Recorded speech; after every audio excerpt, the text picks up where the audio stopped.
Hi, everyone. I'm Bridget Peoples, and today I have Monty Pureheart with me. He is an American spiritualist, and I have the pleasure of meeting him about 15 years ago at a Mind, Body, Spirit Expo in Portland, Oregon. At the time, I was there with a couple friends, and as we were walking through the convention and just looking at the different booths, we come across Monty, and he points at me and says, "I need a hug." And of course, back then I didn't hug people, especially strange men with beards. And my friends were more than willing to hug him. So they give him a hug, they melt like butter. And I thought, well, that's strange. And he still wanted a hug. And I was like, no. So we kind of walked around a while and we come back by his booth. And sure enough, he's pointing me out again and needs a hug. So I finally agree. Well, what Monty didn't know is I had a back injury that I'd been dealing with for months. So I really didn't want anyone touching me. And it always felt like I was ripped in half from the waist. So Monty, I agreed to give him a hug. He lifts me up and I can feel my back. It feels like, again, I'm being ripped in half. He swings me and just kind of does one of these, and instantly my pain was gone after 9 months of suffering, just like that. How he knew, you will hear. Thank you so much for joining me, Monty. Do you remember that interaction with me? I remember some of it. Some I of it, see yeah. many people over many years, Yes, you do. and I'm very blessed to be present during the performing of many miracles, Yeah. and you were just one of them. Oh, absolutely. I had been through physical therapy, chiropractors, PTOT. Nothing helped. It literally was a saving grace because I was in so much incredible pain, and it literally was gone in a moment, just like that. And you That happens smiled very at me. frequently. Yeah. Yeah, and you smiled at me and you said, "All better." Yep. Now I'm looking up at you. So it was great. And with the internet back then, I didn't use it very often, but I tried locating you, after that because I wanted to, try to stay in touch or try to learn more or go see you the next time I had a problem, because I wasn't sure where you were. So I'm so grateful that I ran into you again at other spiritual events over the years. So thank you so much. But I Thank would you. love for you to share, Monty, with us how this came to be, your amazing gifts. Well, it depends on how far back you want me to start. Well, let's go with the original awakening and we can zoom through if you want. Okay, well, I was going back much farther than that. Oh, wherever you want to start. Yeah, well, one of the gifts I've been given is the ability to very clearly and evidently fairly accurately see past lives, my own and others. And I understand that I have done what I do today in many lifetimes. Uh, I believe that. yeah, in this lifetime, the person I was before my 42nd birthday, I lump him all together and describe him as a loud-mouthed, arrogant, male chauvinist pig jerk. A lot of And men that's, could describe with that. yeah. And I was awakened I grew up in a family that was reasonably spiritual. We used to do automatic writing sitting around the family table and that sort of thing, but I wasn't super interested in it. Yeah. And I died for the first time when I was 25 years old. I think it was 25, 22, something like that. I was in a car wreck and had my sternum broken in half, and the top half bounced off my backbone and locked in behind the bottom half. And Blow that one off. yeah, I had some very interesting experiences. I've died a total of 5 times, more or less. I've died often enough that I classify them as major deaths and minor deaths. So Yes. that was my major death, and I've had 4 minor deaths. I call them upgrades. It's a little boost we need. Yeah. Luckily, it's been. I think the last time I died was 1997. Wow. So What I'm over happened? what happened then. Yeah. I had a benign duodenal tumor that I'd had since I was 10 years old. Oh, wow. that was had been leaking blood into my intestines all that time, and it Oh, decided to wow. rupture. And Yes. so I bled out, and my wife was in the kitchen baking Christmas cookies, and I just the second that I knew what was realized that something was drastically wrong, I called her. She says, "My hands are dirty," and then I was gone. And when I didn't say anything back, she came in and checked and found that I had stopped breathing and had swallowed my tongue and Oh all my this kind of stuff. goodness. So Your anyway, poor wife. That would be how terrifying for her.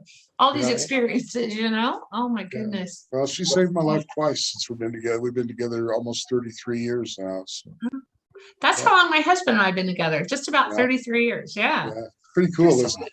It is. It's very cool. That's something else we have in So, common. but anyway, yeah, my first major my major death, the one that changed my life more than any other. I was about 22 years old. That was in a previous wife.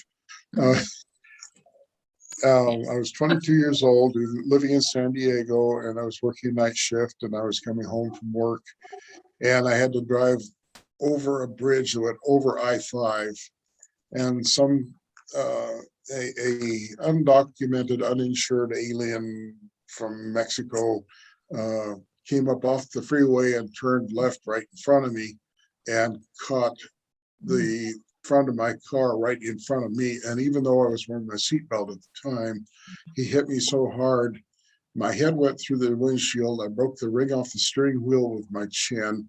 My sternum was crushed, it was shattered. All my ribs were broken loose from my sternum. My Um, goodness. and I was conscious just long enough to think, oh, well, this is it. I reached up, and here's this big hole in my chest, and I realized I was passing out quickly, so I undid my seatbelt so they could get my body out easily, and I got my wallet out and laid it out on my legs so that they could get my ID, and the Oh my gosh. next thing I know, I'm floating over my own body in the local. Luckily, it was real close to the local VA hospital, Oh, so they nice. got me to the VA hospital, and I'm laying there on the bed my body's laying on the bed. I'm looking down at me, and there's some doctors there, and they're saying, "Well, has anybody called his wife? Somebody better call his wife." Yeah, just tell her she was in a minor accident because we don't need anybody else having an accident. And Yeah. and then I returned back into my body. And, oh, he's alive. So then they decided they were going to send me down for X-rays, and I guess they were short-staffed or something. So here I am with a flailed chest, caved in, and they had these two guys that lifted me kind of clumsily onto a gurney. When we got down to the X-ray room, they couldn't lift me out, so they rolled me onto the table. And I thought, well, I'm gone now. So, but Right? Oh anyway, my God. yeah. Horrible. But during that time, I also went through the famed tunnel of light, Yeah. and I'm sure it was instantaneous on this side of the fence, but it was an extended period of time on the other side. And you talk about the tunnel of light, and people say they see their relatives in it. So the only thing I saw was brilliant light on the walls, and the far side, at the far end, was a portal, and the portal was as much brighter from the walls as the walls were from here. I Wow. mean, it was incandescent. I mean, human eyes couldn't tolerate it. There Oh was my only one gosh. place I wanted to be, and that was on the other side of that. And in an instant, I stepped through. Well, And I'm liable to get emotional here because even after okay. 50 years later, it still was so moving. But Wow. I found myself in what I can only describe as a garden beyond description. Yeah. And every flower, every butterfly, every bird, the earth itself, the sky, everything was made of pure light, and that light was pure Oh, love. yeah. And one of my first observations was there are no shadows, because if everything is made of light, Yeah. there are no shadows. And the corollary to that I also realized in that same instant is that darkness in all of its forms only serves to give us the illusion of being separated. Oh, interesting. Well, after spending what seemed like 10 minutes just in wonder, and awareness just kept flooding in, I look up, and at the time I died, I was an agnostic. I knew that there was a God somewhere, but he'd never showed himself, himself or herself itself to me. And I look up, and coming toward me through the garden was a bearded man in a robe that I knew to be the one that Earthlings called the Christ. Yeah. And in one of the most moving experiences I've ever had, he came to me and we embraced. And when it was finally time to step back, he's holding me by the shoulders. He looked me in the eye. There's a tear coming down. He says, "Welcome home, brother. Oh. You have a choice. You can stay here or you can go back and help the children." Ah. And at the time, I didn't have any of my own children. I thought that's what he meant, but it wasn't what he meant at all. No. But we've find stayed that out in years touch. later.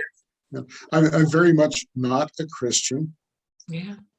I'm not a Buddhist. I'm not anything. Yeah. As the Dalai Lama says, my religion is love. Oh, I like that. And well, I think that's what Christ would have had us do too. And I have to say, knowing you, and from the first time I've met you, I would agree with that statement for sure. You're one of the purest people I know. It's a work in progress. Always. I've been looking at that real closely in the last couple of weeks, looking at my perception of me versus the input that I get from the people around me, and thinking that perhaps I'm a little too hard on myself. But I'm sure nobody else is like that. But what I try to do is I try to observe my actions and my thoughts in every moment, and not criticize, but see where I could improve. Yeah. And so it's a constant thing. It's a little hard some days for that, but I understand that. I try that too. Yeah, one of the first, in fact, the first vision that I had after my awakening was I was shown an English greatsword. They're about 5 feet long. It's what the knights used to use in battle, back in the 1200s or whatever. And the knight was about 5'2". I mean, that was the average height of a person, and the swords were about 5 feet long. They were two-handed swords. But I was shown this sword in my vision, and the sword was turned up on edge, and I was placed right where the blade began, and my job was to walk that razor's edge. And if I misstepped, I would fall off and I wouldn't get back on in this lifetime. Yeah. And the further I've walked along that edge, the broader that edge has become, to the point where it would take quite a bit of work for me now to fall off. But still, my focus is walking that razor's edge and staying true to my purpose and my goal. And again, it is for a lot of us, a daily struggle. Yeah.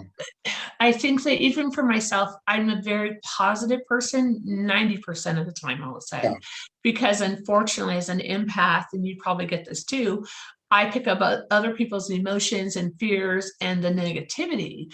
And I have to remind myself to go snap out of it. It's not you, it's them, or if I go to a certain grocery store, I could be completely fine. And then all of a sudden I could feel it building, and I'm just like, and then instantly it's like, okay, who's stepping into my space, because I really prefer to be in that positive energy field, and looking at the greater good of everyone and trying to have compassion for where someone is in their walk. And that's one of the reasons for this channel, was to educate those that want to be educated, on empowering themselves to live each day, or try to be the best they can be for them, not for anyone else, but for their own personal growth, their own inner peace.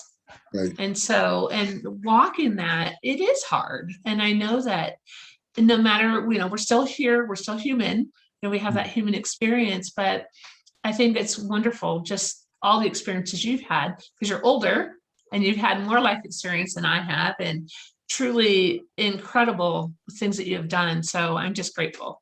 Oh, Yeah. yeah, there are so many stories that I don't tell, that I can't tell, because Right. I was there. I know they happened. I know they're true, but other people would never believe them. Uh, Yes, absolutely. but regarding what you speak of, for the last several years, I've been really aware that one of my jobs is to help people carry their burdens and process their stuff, even if I don't know who it is. And quite frequently, my wife and I will be sitting and watching TV or talking or whatever, and I'll get this tremendous wave of sadness or tremendous anger or something like that. And I'll just tell her, I've got this coming in. I'm dealing with this right now. So if Yeah. if some of it splashes over on you, I'm real sorry, and I'm trying to keep it Yeah. balanced here. And there are times it get to it if I chose to perceive it as a burden, it could be seen as quite a burden. I choose Yeah. to see it as an opportunity to help others, and so I just Yes. deal with it. Yeah. And that's what I want. That's, I think, the shift that I needed to hear is looking at it as an opportunity to help them and Yes, change that energy for them. So that's very helpful for me, and great advice for any of us that work with that, and, picking up other people's stuff, even if we don't know them. Do you find that when you're like out shopping with you and your wife, or just out by yourself, you walk past somebody and you get that intensive energy of them that just steps into your space? uh, sometimes, I mean, I don't even have to be close to them. It can be somebody that lives 3 states or 3 countries away, and Okay. if we have any kind of connection at all, and they get into a distressed situation, it just automatically, it rings my number. Yeah. and Do and you know who so they are? Sorry, I didn't mean to cut you off. Do you know many who the people many times I'm able to pinpoint who it is, and sometimes I'll send them a text, and we'll talk about it. are? Yeah, absolutely. Oh my gosh. Yeah, That's fantastic. I know it's kind of, I do that with kids, with my children, and you might with yeah, yours. Whenever our kids are distressed, I call it the bat signal, kind of joking. There's that big mom in the sky, the big right, M letter, yeah, and I'll call them and I'm like, is something going on? Oh no. I'm like, it's me no, you're talking yeah, to. yeah, Okay, then yeah, yeah, it's yeah, like, not only not your mom, but hello, and they just kind of go, okay. So they'll kind of share, and I'll say, it's okay if it's private, no problem. I don't need to know what it is. Just let me send you some positive, whatever you need from me energetically, and I'll send it your way. yeah. That's just what I have to do, because I don't need to look at their stuff. I don't. They're In adults. my spiritual growth, I've had no earthly teachers. My teachers are ascended masters, and I one of wonder. the one of the greatest bits of advice that I've gotten, and it's one of the cornerstones of my life. I was told, "Be love. All else is commentary." Yeah. And in an ego world, right? Because we're in an ego world, I think, at time, definitely at times. How does that? How are you able to walk that path? Knowing that there's so many people that come from ego. I walk my path, and I let them walk their path, and my job is not to change them, but to show them what change looks like, and let them make their own decision. See, that's beautiful, because it's true. They're going to walk their path. I do believe, and I'm not sure if you do. Do you believe that we all have basically our lives, the certain lessons that we want to learn, that we come in with that? Oh, absolutely. Absolutely. Yeah. And do you say that all of it is pre-written, or because I believe there's free will all along the way, kind of like a fork, Mm-hmm. would you say it's more like that? Because some people will challenge me, and that's why I love talking to someone like yourself, because you have, like I said, this infinite wisdom and all the different layers that you look at, for an easier way to put it. Would you say that's accurate, or what is your thought on that? I went through this questioning myself and with my teachers. Okay. And I was shown that we have infinite choice within a finite set of choices. Okay. So I mean, we're on planet Earth, we're not on Jupiter, so that there's a lot of choices we don't have. So we're within the choices that we have made to be, in my case, a white Caucasian male, um, of rotund build. There are certain things that I can and can't Yeah. reasonably expect to achieve, and but I still have an infinite set of things to choose from, but within a very finite choice group. Yes, I understand that. Okay. That's kind of cool. Yes, that's kind of what I think is, that's how I try to describe it. I just say, it's like kind of this fork in the road. This has this set of possibilities, this has this set, this has this set, and depending on which choose, there's another fork at that road, so there's always these um, infinite opportunities, I guess, for learning. Yes. Yeah, spirit explained to me that there are long paths and there are short paths, and there are difficult paths and there are easy paths, and there are light paths and there are dark paths. And what I am trying to seek is the shortest path of greatest light. Oh, I love that. That's the path I want. Right? That is the path. Oh my gosh. I love that. And then what type of work are you doing now? Like what type of clients do you work with? I Anybody spirit brings to me is somebody that I am to work with. Okay.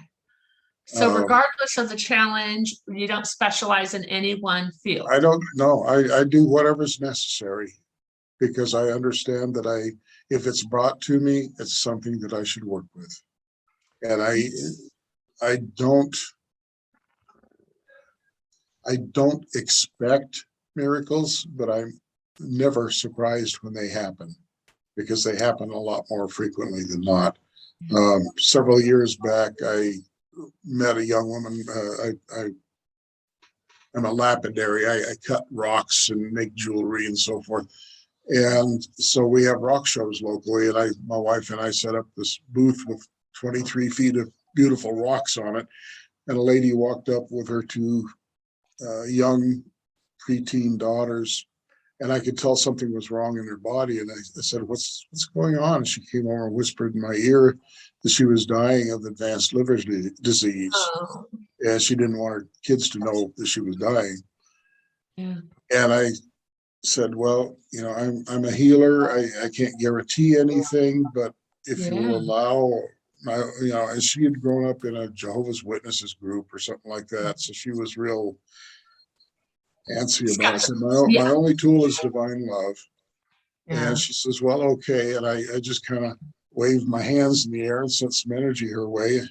She said her liver got real hot, and you know, and that was it. And they left. And about 3 days later, we accidentally bumped into each other again.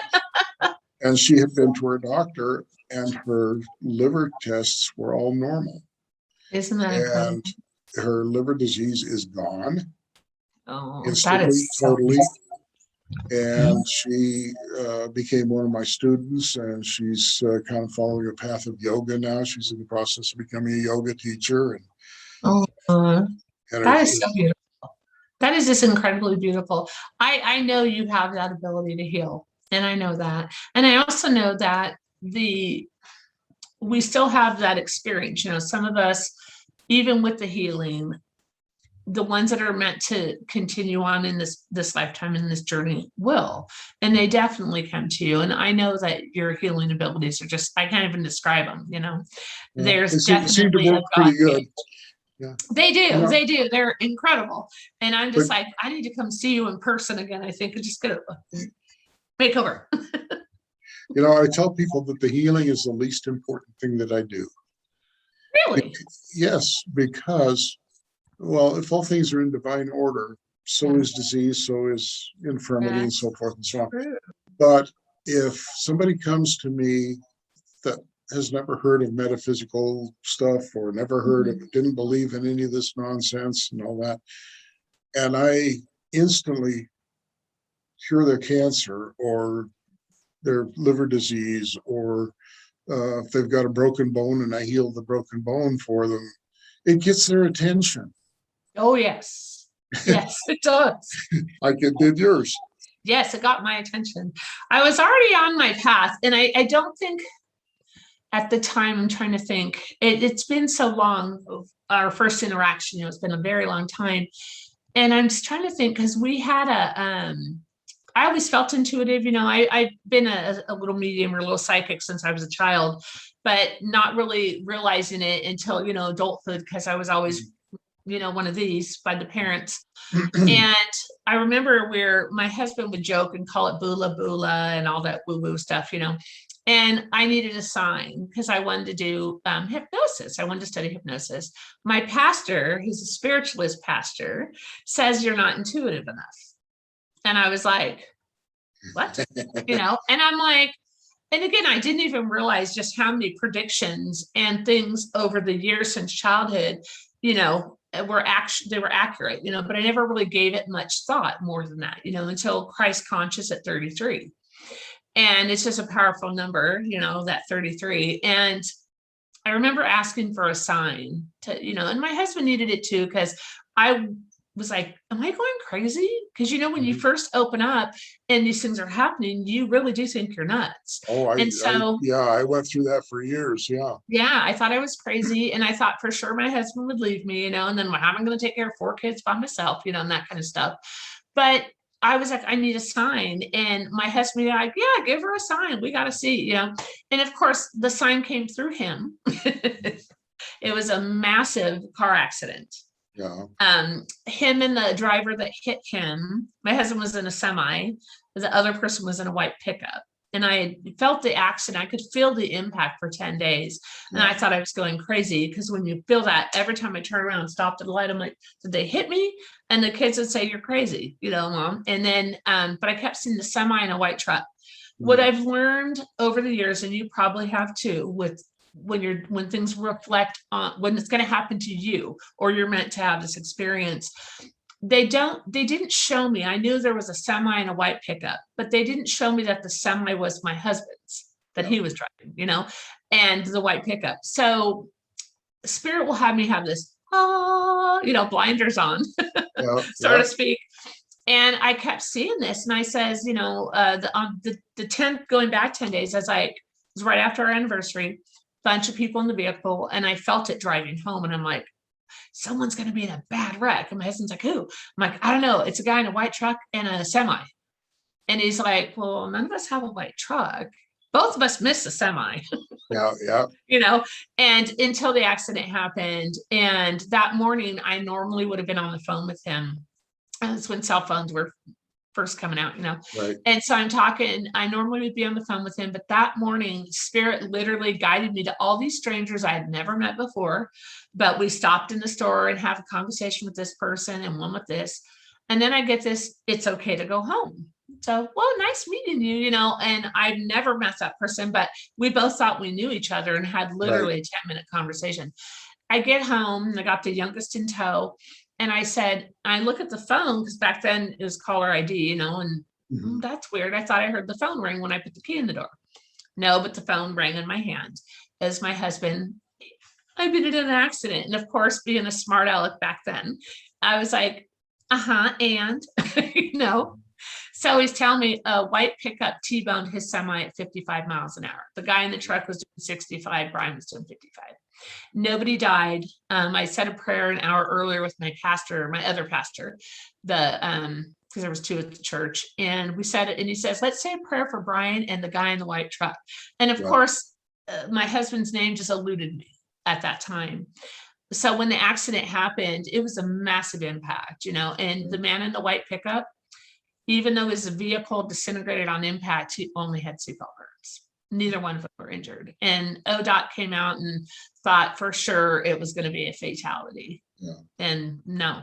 So that was kind of our aha moments. And you've had several of those aha moments. Quite a few. Yeah. quite a few. Yeah. What is your most memorable, I think, that sticks with you the most? Oh boy. I live so much in the now that I really have trouble remembering a lot of the past. Uh, That's but true. That's right. I will say that it's not unusual at all for me to develop an ache or a pain or something in my body anywhere from 2 days to 3 weeks before I meet the person who's got that issue. Oh, And once I fix theirs, mine goes away. isn't that amazing? Yeah. And it's got to be, it's good that you recognize that. I have, as the empathic side of me, I can feel that with people too. And unfortunately, it's like, what's mine, what's theirs? Do you Mhm. have, how long did it take you to realize that it wasn't yours? Not very long, not very Not long, very because long. I've spent a lot of time getting very much in tune with my body at a very deep level. It's one of my major tools for diagnosis is because Yeah.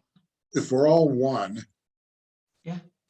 and that's my body standing there, perhaps female, whatever, but I can feel in my body a representation of what's going wrong in theirs, and I work on it a lot of times in my body.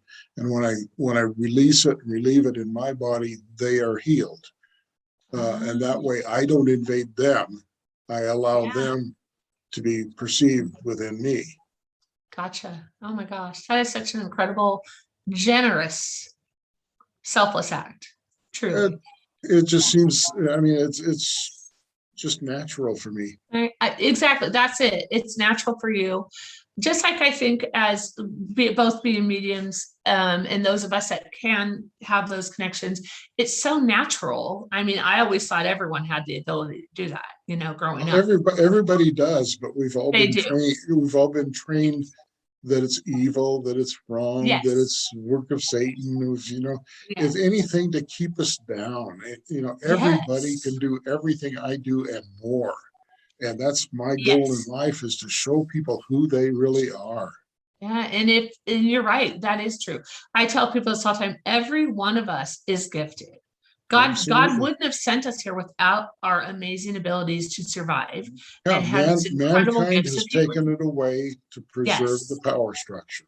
that's exactly it. Yes. And I think that's the biggest fear, that power structure is afraid that we're all going to be able to Or if heal we wake up, they're ourselves. in trouble. That's right. That's right. And we are starting to wake up. I think a lot of And I'm people. an alarm clock. Uh-huh. Yep, yep, exactly. And it's just there are more people waking up to what's really going on. And I, unlike you, I don't see a lot of dimensions. I've only had a one-time experience seeing another dimension. It is hard for the analytical brain of Bridget to wrap my head around that. Yeah. But if you were to talk, because I know we talked a little bit the other day, dimensions, right? And Mhm. how that looks, how many dimensions are there? So they want me to change course is what they're saying. Talk about dimensions. I'm like, okay, hold on. I got someone over here chiming in my ear. I don't know who they are. I'm in the process of writing another book right now, and I'm answering your question. And Okay. it's called Soul's Sojourn, and it's a story of this soul's travel through time and space, Okay. and meeting many versions of itself and actually educating one of them. Uh, but the beginning part of the book says, in a truly infinite universe, not only is everything possible, but everything possible has already happened an infinite number of times. So that's how many dimensions there are. My God, I couldn't imagine. You, See, my you're brain not, can't wrap around. you're not, it's not a logic thing. No, it's not. I have an extremely high level of logical thinking and an Yeah. extremely high IQ. And neither one of those have anything to do with what I do with my No, spiritual work. no. I agree. I think that like you, the high IQ, I got someone here that's just like knock it off. Sorry, they're making me digress a little bit. It's like, go away, go away. And I know you see them too. It's like, okay, stop. No, I'm perceiving them. Yeah, it's like, okay, I don't know who it's a female. I don't know who she is, but she's like No. trying to climb in here. And They're they're trying to literally help you taking with my your interview. They're they trying to are, direct us. and they're Yeah, literally wiping my brain. Like, it's like, stop yeah, it. I'm trying to have a conversation, yeah. Sorry. They're like totally doing this to me. Oh, it's like, stop. And But we're like that. We're like that here at home. It's never yeah, just the two of us, even when it's just the two of us. There's always dead people coming in and saying hi and putting their 2 cents in worth, and some of them are relatives, she some of feels them are like your mom, actually. uh, It feels like your mother who's coming here. And it's like, well, she's not very welcome in my life. that's probably why she's coming through me, but it definitely is a mother. Yeah, It's interesting though. Very interesting. Yeah. And that's okay too. She's literally shutting down my train of thought. It's like yeah, wanting yeah. to go there. Yeah. Well, let's just push Let's her send her away. off. Yeah, Go, yeah. go.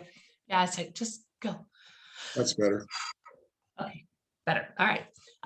Sometimes they will try to hijack my conversations, Yeah. Well, and it's she's interesting. real. She was very, very pushy and very self-centered. So we don't Yeah. need her here. So you know what that's about then. Okay, good. Yeah. So then we can move on. Yeah. So the different dimensional stuff, you're right. A lot of analytical thinking, or a lot of us, it's so hard to fathom, just like people with the work we do. And now I'm a true believer of your healing gifts and abilities because I've been healed. So I know, if someone were to say, oh, this person isn't this, I would say, no, actually he is. And I know this, because I have experienced it. Had I not experienced, it's just like some of the work you and I do with people that are not awake yet, and they have that experience. What is the most profound awakening you've had for somebody else, where they, aside from the woman with the cancer, that had just been blown away and in total shock, and it's now gotten them on this path, besides her, the one woman that you've referred earlier? Yeah. I'd say that right now, yeah, I teach whoever comes to me and is willing to be taught. And like I told this person, I love free range students. They can come and go as they please. I'm not trying to lock anybody in. But Yeah, no. there's a young woman that I am fairly convinced is also the same soul, and the next one in the timeline. And all of this life since I awakened, I thought how wonderful it would have been to have a teacher to help me with Yeah. their experience when I was much younger. And she's barely into her 30s. And we met at we called it Third Thursday, and psychics and healers would go in and they'd donate a couple hours, and anybody that wanted to come and talk would come and talk or be healed or whatever. And she came in. I'd never seen her before. She came in and we talked for the solid 2 hours and really didn't want to break the spell, but everybody had to go home. So she left. And then she moved back east for about 2 years. And she came back out. The first thing she did was to book a session with me. And we talked, and she's become a student. She's become the best student I've ever had. She is truly a joy to teach. And now she's becoming a counselor for her family. Her father's dying, and she's supporting the family through that with her new understandings. And Yeah. but It's hard. Yeah. It is. It's hard. People don't understand. We've recently lost a few family members. And even the work that I do, and my kids understand it because they're like me, My husband, unfortunately, he's lost, grandpa, his mother, his grandmother, close to all of them, and doesn't understand the death. And it breaks my heart because I know they're still with us. I know they're still alive in this other place. And it's so hard for someone like him, even though he's been with me 33 years, to wrap his brain around this. Yeah. And every now and then I'm like, I wish he could have just one time where he would actually see them, and feel that, but he just doesn't. And so I'm sure I'm his teacher, one of my hardest students ever is my husband, but I have to just hold that compassion for him. But it is very hard when somebody doesn't understand. Oh, absolutely. I understand that. Yeah. It's Luckily, very my difficult. luckily my wife has been my best supporter and she's a real good teacher simply because she is who she is. Yeah. It's my belief that we've been together many, many lifetimes and that she is fully capable of being the lead person like I am in this lifetime. And it would, next time perhaps she'll be lead and I'll be support. Exactly. Oh, he definitely supports everything I do, and he grounds me as well. He Yeah. just is not able to wrap his brain around that there's life after death. Yeah. Even though he's seen me and watched my work with complete strangers on the street in Vegas, on the strip, where like your mom popped in looking for that opportunity to push her way through, where they do that to me, and he's experienced it numerous times to where he knows it's valid, he does, but he still doesn't. I think his sadness that he doesn't get to see them, it makes it a little hard. So for that, I wish he was able to do that, but it's not what he's meant to do in this lifetime. And I understand that. It's hard. I'm not sure how your perception works, but when I see something or hear something, I describe it as though you had just had a really vivid daydream and you have all the memories and it happened, but it's gone now, but it's still there. So I don't actually physically see things, but I see them in great detail, but not with my eyes. Right. Yes, I have that experience. And sometimes the nomenclature or the words we use can be confusing to people because they think that we actually physically see something or physically hear something, rather than it's not a matter of seeing or hearing, it's a matter of knowing. Absolutely. It's a knowing. I've said that, yes, from day one with people, it's a knowing. They're like, how do you know? And I'm like, I can't describe it. I can't explain it. Like at the funeral, grandma just passed. I see her. I know she's at the front of the casket, tapping her fingers on the casket, like, come on already. Let's move along. Let's just get out of here. She didn't want nobody there. And I'm just like, and I'm trying not to smile because everybody's crying, and I'm like trying to get tears. Like, please make me cry, grandma, and it's his grandma. And then I see her and her husband dancing. They play the Old Rugged Cross, and I'm watching them dancing and tootling around, and I'm just sitting there trying really hard to keep a straight face and looking sad because I have to for everybody else, but my kids of course are watching me because they know and they're seeing it, but they're not going to say anything, and they're thinking, keep it together, mom, don't smirk, and I'm just like, ooh. But yeah, I see it like you. It's that knowing, it's images, it's flashes, it's like vivid dreams as I'm awake. Yeah. And the best way I describe, I think, for people is it's like a stop sign. You see the stop sign and you don't have to see it. You visually can see it because you've seen it so many times for people. That you just know what it is. You come to an image, it doesn't have to say stop. It's the shape, or the color. And instantly what it is, whatever language it's in, what it means. It's that knowing. And that's kind of how I describe it for people that don't understand, because they can rationalize the stop sign. Right. Our daughter died 12 years ago, and she was very saucy and irreverent, and she hasn't changed a bit. So she keeps us in stitches quite often with her comments. Oh my God. Isn't that funny how they just put out?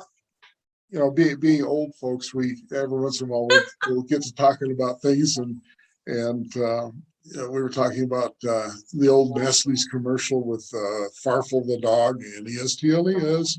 And so we're both singing this together, and Summer's just rolling her eyes. Our daughter just rolling her eyes, and Mom, Dad. And it's like, stop already. Oh yeah. And it's interesting because I think your vision's a lot like mine with it's that knowing, my kids though, they actually see the apparition, especially my son. He's in the military, so he doesn't talk much about it. He's just about Christ conscious age. He's 32. And he physically sees them, and my daughter does as well. And it's like he was at my daughter's and she had a negative energy, negative entity at her house. I Mhm. could hear them. I could literally hear footsteps on the floor, and I thought it was her wearing boots one day. And then I go to the other room, the sunroom, and I hear "get out," and I'm like, "Oh, gone." And it was internal, I heard it, but I heard it. And my son was there visiting, him and his wife, and he went to get something to drink out of the fridge, and he closed it, and there was somebody standing there, and he just was like, just gone, and they Yeah, literally were physically there. And he just grabbed his wife, "We got to go." And they both used to see it, and I'm just like, yeah, I don't want to do that. But yeah, he's been, since a little boy, he's been able to see him, but he don't talk to him. He just kind of shuts it down. And then yeah. you have another gal that's like your daughter. You call her your daughter. I met her at Rasani Fair, Right, probably right. 2 or 3 years ago now. Yeah, It's got to be three. yeah, she's daughter of my heart also. Yeah. Yes, yes, yes, yes. And is it Carrie? Is her name Is Cherie. Cherie? I Yeah. was so. I met her. Her and I absolutely loved her, by the way. We had a great visit and conversation and traded there at the fair. You were doing something with some other clients. And we had a great time. It was funny though, but she had talked about that particular son. And she says, he's going to have a daughter, which they have a 2-year-old daughter now. Yeah, So yeah. it's been She's several very years. good. Oh yeah. And I always knew we were having a girl too first. So when they said it was a girl, I'm like, of course it is, But the interesting thing was I told my son what Sheree had said. And he says that she was his sister in a past life. And they were very close, and that his wife is jealous, which absolutely that child is wrapped around his Yeah, finger. Beautiful little girl. And she is very gifted as a medium already at her little age of 2. She's a little gifted psychic, I guess, whatever you want to call her, intuitive. yeah. And but the funny thing is, I recently did a past life and in between life with Rob Schwartz. It was a group session. And in that lifetime that I went to, my son, daughter-in-law, and his daughter, all 3 were there. And in that lifetime, I was a man. My son and his daughter were siblings. They're very close, but my son was married to the same woman that he's married to in this lifetime. And they met in the 4th grade and have been inseparable since they met in the 4th grade. Yeah. So, and it's just kind of funny, but Holly is the granddaughter. And it's funny, she, my grandmother would have been 97 this year on her birthday. And my little granddaughter, my grandma loved birthday parties. My 2-year-old granddaughter would start singing happy birthday, just up, singing the song, looking up in the sky, and made her mother go get pizza, cake, and ice cream and balloons. And my daughter-in-law, didn't understand. And so I posted, "Oh, it's grandma's 97th birthday." So she calls me and says, "Oh my God, Holly has been singing happy birthday all day." And as 2-year-olds, as you know, they forget in 2 seconds. Yeah. Right. So she gets her in the car seat. They get to the store. And then she's like, "Mommy cake, boons. And she's like, I can't believe she remembered cake. This kid remembers, got an attention span this big, But Holly kept remembering the whole time. And once she bought it, once they had the party, she was fine. Didn't bring it up again. And I said, "Oh, that would definitely be my grandmother, because she loved pizza at the birthday parties. Got to have cake, ice cream, and pizza." Right. So I just thought it was funny that, at 2 years old, here's, the granddaughter. And the gift of that is that both her parents are open to not quashing or squashing her abilities and her gifts. They're going to let her be who she is and not try to control that and turn it off. One of my dreams since my awakening was to, and I don't know that it'll occur in this lifetime, but was to open a school for children where they were encouraged. If Johnny falls down and skins his knee, Mary and Billy, would you go heal his knee for him? And where they grow up knowing that this is what they can do. This will undo so much damage that religion has done. Yes. And it's amazing. I meet people of different religion that they used to think what I do is evil or what have you. And I know you get that all the time too. But they're more open. It's like the religion has done so much damage to people, and it's sad. really sad. People go, oh, you should go to church. And I'm like, no, I'm Christ conscious. He lives within each one of us. We're Yeah. all from the infinite light. So no, I'm good. I have had to go recently to a church, and as soon as they said, we're a revivalist church, I went, oh God. I was like, oh God, and they were doing their talk, and they kept going, amen, hallelujah, amen, hallelujah. And I'm like, huh. And of course, the person with me on the way home, well, they're just wanting you to agree. I said, I know, and I don't agree. But you believe in God and you're very spiritual. Yes, I am. I do believe in God, and yes, I am. I'm very spiritual. However, that is not God's message. God doesn't condemn. He loves everybody. Well, what about murderers and rapists? I said, well, he holds them in compassion. This I know. Well, why would he do that? He has to punish them. I said, no, that was their experience. That's what karma's about. That's exactly what karma's about, and I Yeah. said, no, I don't think they're going to come back in the physical form for many, many lifetimes, for some of their actions. But no, there is that karma. When you bring that up, there was a gentleman I interviewed a week or two ago, and in his past life and who he is in this life, he had the OBE. Like I think I shared with you the past life, and it was very interesting, very telling after, But yeah, I think you're right. Karma, and it's that balance is what he's here in this life to do, is to balance karma is never ever punishment. It's only balance. No, it's balance. And, yes. And basically the things that you've done to others, you come into another lifetime and you experience those things so you can see what it's like. I can hardly wait to see what Donald Trump's karma is going to be. I can't wait to see what every politician's karma is going to be, honestly. But regarding religion, in one, ever since I met with Christ, when I died, we've stayed in touch. And I asked him about religion once, and he says, religion is man's manipulation of man in the name of God.